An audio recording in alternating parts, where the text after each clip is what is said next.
இப்போ சரக்கின் தந்தை யாரு? நம்ம அப்பா தான். அப்பா போதையின் பாதையில் செல்லாதீர்கள் ஐயா. நீங்க போதையின் பாதையை போட்டு கொடுத்த பெருமகனே, கொஞ்சம் கொஞ்சம் அந்த பாதையை மூடுங்கய்யான்னா. ஏன்னா உன்னை சங்கட வச்சு ஊத்துனாங்களா? சரக்கு ஊத்தி போதையின் பாதையில் செல்ல விட்ட பெருமகனே அப்படின்னு யார சொல்றாரு அப்படின்னா, தலைவர் மு.க.ஸ்டாலின் அவர்களை சொல்றார். இந்த நாட்டோட முதலமைச்சர் சொல்றார். எவ்வளவு வரலாறு தெரியாத பசங்க தான் அதை பேசுவாங்க. டாஸ்மாக அரசுடைமை ஆக்கினது யாரு? அரசுக்கு அதுல இருந்து நிதி வருவாய் வர செய்தது யாரு? பேசுவானா அந்த நாய்? பேச மாட்டான். ஏன்? 1ஆம் நம்பர் பொறுக்கி பையன், 1ஆம் நம்பர் ஃப்ராடுக்கார பையன். இது வரைக்கும் வரலாறு தெரியாத பசங்க இதை பேசுவாங்க. நீங்க நம்ம தற்கொலை வெற்றி கழகத்துல விஜய் பேசுறாரு அப்படின்னா ரைட், அவர் பேசுவார். ஏன்னா அவருக்கு வரலாறுன்றதுல என்னன்னு தெரியாது. ஏன்னா அவர் ஸ்கூலுக்கே சரியா போனது கிடையாது. அவர் வரலாறை படிக்கணும், ஒரு புத்தகத்தை கொடுத்து இதை படிச்சு தெரிஞ்சுக்கங்க அப்படின்னா கூட அவர் யோசிப்பார். ஏன்னா அவருக்கு படிக்கிறது பிடிக்காது. ஆனா இவனுக்கு தெரியும். தெரியாமல் ஒருவன் செய்கிற தவறுக்கு மன்னிப்பு உண்டு. ஆனா தெரிந்தே ஒருவன் பேசுகிறான் அப்படின்னா அவனுக்கு ஏது மன்னிப்பு? விமர்சனங்கள் நீங்க வைங்க, தாராளமா வைங்க. திமுக அரசின் மேல நமக்கே நிறைய விமர்சனங்கள் உண்டு, நம்மளுக்கே ஒரு சில அதிருப்திகளும் உண்டு. ஆனாலும் அதெல்லாம் சரி செய்யக்கூடியவை, சரியே பண்ண முடியாது அப்படின்லாம் கிடையாது. ஆனா நம்ம தமிழ்நாட்டுடைய அடிப்படை உரிமைகளை பறிக்கிற பாஜகவை, ஒன்றிய அரசாங்கத்தை நோக்கி கேட்கிற கேள்விகளை நீ ஏன் கேட்க மாட்டேங்கிற? நீ அரசாங்கம் டாஸ்மார்க்ல மிகப்பெரிய நிதி ஈட்டுது, ஒத்துக்கதான் வேணும், இல்லைன்னு சொல்ல முடியாது. ஆனா இந்த சட்டத்தை வகுத்து கொடுத்தது யாரு? போதையில் பாதையில் செல்ல விட்ட பெருமகனே அப்படின்னு சொன்னா டாக்டர் எம்ஜிஆரை தான் சொல்லணும். போதைக்காக அடிமையாக்கிய தந்தை யாரு அப்படின்னா அவங்கள தான் சொல்லணும். எம்ஜிஆரை தான் சொல்லணும், ஜெயலலிதாவை தான் சொல்லணும். அவங்க தான் விற்பனையே நாங்க தான் பண்ணுவோம். ரீட்டைல் ஷாப் டாஸ்மார்க்ல கொண்டு வந்தது ஜெயலலிதா. டாஸ்மார்க்கை உருவாக்காததுக்கு முன்னாடி தலைவர் கருணாநிதியோட பீரியட்ல பூரண மதுவிலக்கு அறிவிச்சார். சுத்தமா மதுவே கிடையாது, அப்படிதான் இருந்தது தமிழ்நாடு முழுக்க. ஆனா இவர் எம்ஜிஆர் வந்த வேட்டி அதை அரசுடைமையாக்கி, அரசு அதுல நிதி வர அளவுக்கு ஒரு வகுத்து கொடுத்து, அவங்கிட்ட இருந்து பிரைவேட் ஒயின் ஷாப் வாங்கி விற்பனை செய்யலாம் அப்படின்னு அவர் செஞ்சு வச்சுட்டு போயிட்டார். அதே மாதிரி ரீட்டைல் ஷாப் எல்லாம் நல்லா கொள்ளையடிக்கிறாங்க, நல்லா சம்பாதிக்கிறாங்க. அப்போ அரசுக்கு என்ன இருக்கு? அரசுக்கு நிதி வருவாய் வேணும்ல. ரீட்டைல் நாமளே டைரக்ட் ரீட்டைல் பண்ணா, ஹோல்சேலும் நாமளே, ரீட்டைலும் நாளமே அப்படின்னா இரட்டை லாபம். அப்ப அந்த இரட்டை லாபம் வேண்டும், அதில் பர்சன்டேஜ்ல கொள்ளையடிக்கணும் அப்படிங்கிற ஒரு சூட்சுமத்துல தான் செலிவி, இந்த செலிவி பண்ண வேலை தான் அந்த வேலை. யாரு? ஜெயலலிதா பண்ண வேலை ரீட்டைல் ஷாப்பு ஓப்பன் பண்ணது. இப்ப நான் என்ன சொல்றேன், நீங்க முத்துவேல் கருணாநிதி ஸ்டாலின் அவர்கள்கிட்ட கேட்குறீங்கல்ல. இன்னைக்கு 4 வருஷத்துக்கு முன்னாடி 10 வருஷமா ஒருத்தர் பெரிய மயிரை பிடுங்கி கத்த கட்டி வச்சிருந்தாங்கல்ல. 10 வருஷம் ஆட்சி நடந்ததுல்ல. அந்த ஆட்சி காலத்துல இவன் எங்க மயிரை கத்த கட்டினான் சொல்லுங்க? கேட்கணும்ல. அங்கேயும் அந்த ஆட்சியில கேட்க மாட்டான் அப்படின்னா உனக்கு அங்கெல்லாம் இனிக்குது, அவங்க கிட்ட வாங்கி குடிக்கிறதெல்லாம் உனக்கு இனிக்குது. அப்ப ஸ்டாலின் அவர்களுடைய ஆட்சி, இந்த 4 ஆண்டு கால ஆட்சி தான் உனக்கு கசக்குது. போதையின் பாதையில் அனுப்பிவிட்ட பெருமகனே என்று ஸ்டாலினை மட்டும் நீங்க குறி வச்சு சொல்றீங்க அப்படின்னா, அப்ப ஜெயலலிதா கிட்ட வாங்கி குடிப்பீங்களோ? அவங்க கிட்டே நான் குடிச்சுதான் ஆகணும். இன்னைக்கு தமிழ்நாட்டில் நடக்கிற இந்த அரசாங்கத்தின் மேல ஒரு அலிகேஷன் வைக்கணும், எப்படியாவது ஒரு கருப்பு சாயத்தை பூசிடணும் அப்படின்னு கங்கணம் கட்டிட்டு அறையிறாங்க இந்த மாதிரி சல்லி கட்சிகள். இதெல்லாம் ஒரு ஒரு எதுக்கு உருப்படியாத கட்சி, ஒரு ஒரு கவுன்சிலருக்கு வக்கத்த கட்சி. இது இன்னைக்கு ஒரு நாட்டை ஆளுகிற அரசை விமர்சனம் செய்யுது. நீ விமர்சனம் செய்யக்கூடாதுன்னு நாங்க சொல்லல. உனக்கு பூரண மதுவிலக்கு வேணும் அப்படின்னா நீ இறங்கி போராடலாம்ல. அப்ப நீ வாரம் வண்டி எழுப்பி பாண்டிச்சேரியிலேருந்து சரக்கு வாங்கிட்டு வந்து வேலண்டைன்ஸு, அது என்னது கருமோ, ரெமி மார்டின், அதெல்லாம் வந்துச்சு ஆடியோ வெளியே. சாட்டி துரைமுருகன் அண்ணனுக்கு ரெமி மார்டின் தான் பிடிக்கும், ரெமி மார்டின் வந்து ஒரு ஃபுல்ல வாங்கி கொடுத்துருங்க அப்படின்னு அவனே அவனுடைய தொண்டர்களுக்கு ஆர்டர் போடுறான். கேடுகட்ட கட்சிடா. குடிக்கிறவன் எல்லாரும் கெட்டவன் சொல்லல, அது அவங்களுடைய விருப்பம். ஆனால் பொது வழியில நீங்க எல்லாரும் யோக்கியவானான்னு கேட்டுட்டு நீ கேடுகட்டத்தனமா நீ எல்லா வேலையும் பண்ணுவ அப்படின்னா நீ குடிக்காம இருக்கணும். நீ பொம்பளை பொறுக்கி பண்ணாதத்தனம் பண்ணாம இருக்கணும். ஒரு பொண்ணை கற்பழிச்சு அவனுடைய வழக்கு இன்னைக்கு நிலுவையில் இருக்குது, விசாரணையில் இருக்குது. இதெல்லாம் இருக்கும்போது நீங்க வந்து சர்வசாதாரணமா ஒரு அரசு மேல வைக்கிற குற்றச்சாட்டானது மிக மிக மிக வன்மமானது, கண்டிக்கத்தக்கது. எதிர்கட்சியில் இருந்த இதே எடப்பாடி பழனிசாமியோடைய 4 ஆண்டு கால ஆட்சியில அவர் இப்பதான் ஆட்சிக்கு வந்திருக்கிறாரு. இப்பதான் முதல்ல எங்க சித்தப்பாரு வந்து ஆட்சிக்கு வந்திருக்கிறாரு. அவருக்கு ஆட்சியை கத்துக்கிறாரு. எப்படி முட்டடிச்சான். தூத்துக்குடியில 13 பேர் சுட்டு கொல்லப்பட்டாங்க. அத்தனைக்கும் காரணம் எடப்பாடி பழனிசாமி. அனில் அகர்வால் கிட்ட அடிப்பணிந்த எடப்பாடி பழனிசாமி. இது உலகம் அறிஞ்சது. அதை பத்தி பேசவே மாட்டான்.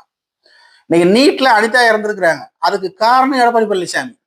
நீட்டை எதிர்த்து போராட்டத்துல இறங்கியிருக்கணும். நீட்டை எதிர்த்து என்ன பேசுனீங்க? கையெழுத்து போடாத வரைக்கும் நீங்க போராடலாம். ஒன்றிய அரசாங்கம் கொண்டு வருகிற ஒவ்வொரு சட்டங்களுக்கும் ஒரு முறை கையெழுத்து போட்டு விட்டால் பின்பு அதை யோசிக்க தேவையில்லை. அது சட்டமாக்கப்பட வேண்டும். அதை மீண்டும் திரும்ப பெறவும் இயலாது. அது ரொம்ப கஷ்டம். இன்னைக்கு அது திமுக வந்து அதுக்கு போராடிட்டு இருக்கு.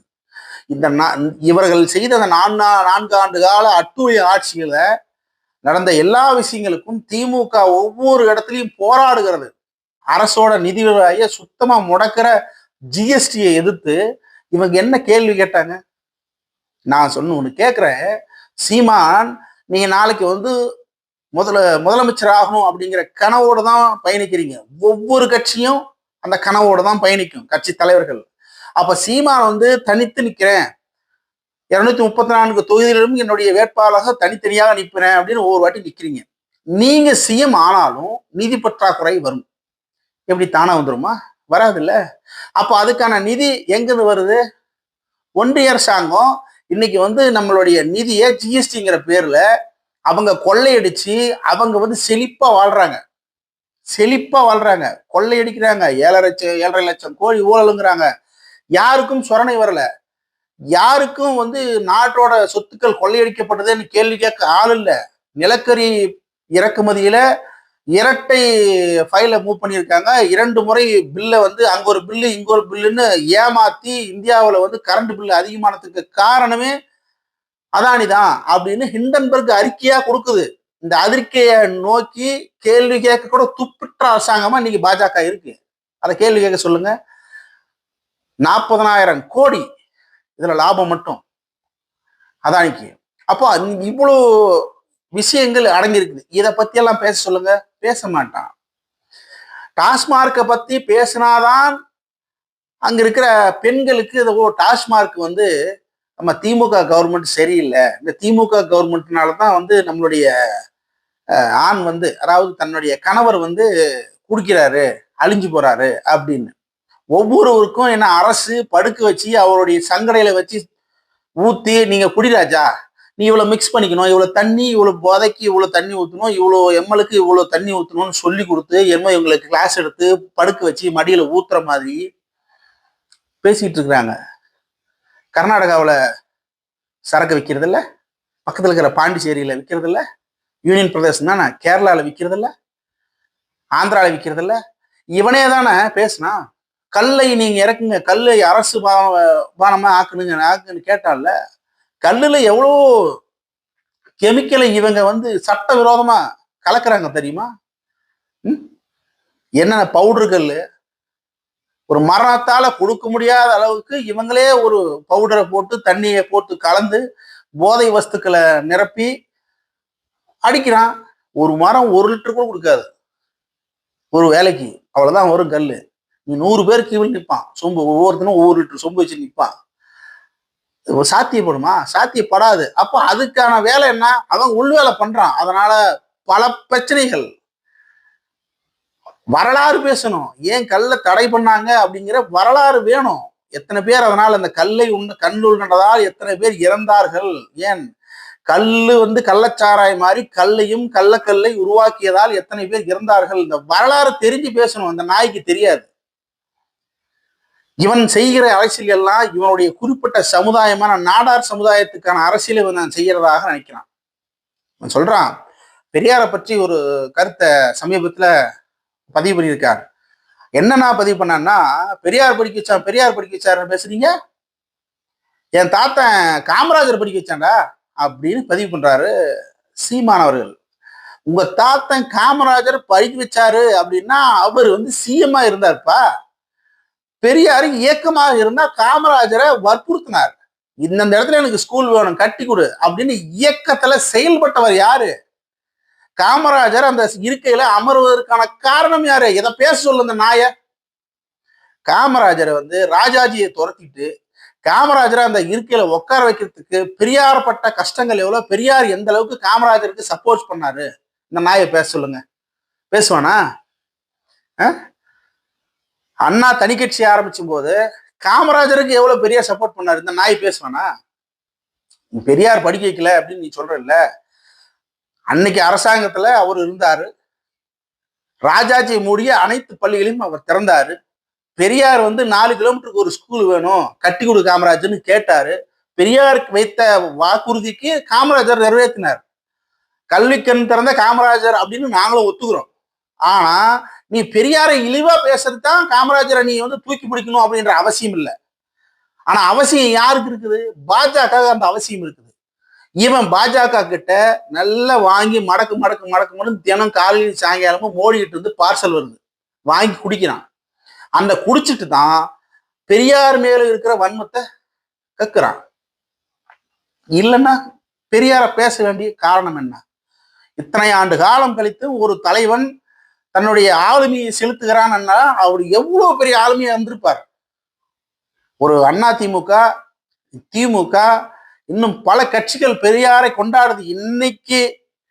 இன்னைக்கு கோதால இறங்கின விஜய் முதல் கொண்டு பெரியாரின் கொள்கை தலைவர் அப்படின்னு பேசுறாருல்ல. அப்ப பெரியார் நிகழ்த்திய சாதனை எத்தனை? காமராஜரை கொள்கை தலைவனாக ஏற்றுக்கொண்ட கட்சிகள் எத்தனை? அவங்க காங்கிரஸ்காரர்களே காமராஜரை பத்தி சரியா பேசுறது இல்லை. இப்போ ஏன், என்ன காரணம்? அதை கேள.